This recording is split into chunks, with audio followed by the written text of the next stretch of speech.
NEET പരീക്ഷയുമായി ബന്ധപ്പെട്ട് സമാധാനപരമായി പ്രതിഷേധിച്ച വിദ്യാർത്ഥികൾക്ക് നേരെ ഡൽഹി പോലീസ് നടത്തിയത് ക്രൂരമായ ആക്രമണമെന്ന് പ്രതിപക്ഷ നേതാവ് രാഹുൽ ഗാന്ധി. വിദ്യാർത്ഥികൾ കുറ്റവാളികളല്ലെന്നും ന്യായമായ കാര്യങ്ങളാണ് അവർ ആവശ്യപ്പെട്ടതെന്നും രാഹുൽ ഗാന്ധി വാർത്താസമ്മേളനത്തിൽ പറഞ്ഞു. ആക്രമണ ദൃശ്യങ്ങൾ പ്രദർശിപ്പിച്ചുകൊണ്ടായിരുന്നു രാഹുൽ ഗാന്ധിയുടെ വാർത്താസമ്മേളനം. കേന്ദ്രത്തിന് മുന്നിൽ 3 ആവശ്യങ്ങളും രാഹുൽ ഉന്നയിച്ചു.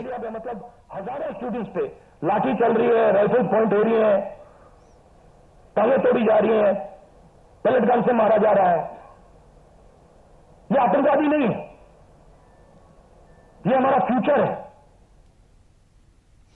അതേസമയം ഇനി ചർച്ചയ്ക്കായി ആരുടെയും ഓഫീസിലോ വീട്ടിലോ പോകില്ലെന്ന് CJP അറിയിച്ചു.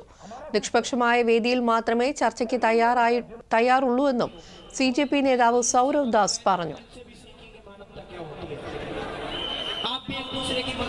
CJP പ്രക്ഷോഭത്തിന് പിന്തുണ പ്രഖ്യാപിച്ചു നടത്തുന്ന നിരാഹാര സമരം അവസാനിപ്പിക്കാൻ കേന്ദ്ര സർക്കാരിന് മുന്നിൽ കർശന നിബന്ധനയുമായി സോനം വാങ്ചുക്കും രംഗത്തെത്തി. സമരത്തിൽ പങ്കെടുത്തവർക്കെതിരെ യാതൊരുവിധ നിയമ നടപടിയോ പ്രതികാര നടപടിയോ സ്വീകരിക്കില്ലെന്ന് കേന്ദ്രം വ്യക്തമായി ഉറപ്പ് നൽകിയാൽ മാത്രമേ താൻ ഉപവാസം അവസാനിപ്പിക്കൂ എന്ന് അദ്ദേഹം കേന്ദ്രത്തിന് അയച്ച കത്തിൽ വ്യക്തമാക്കി.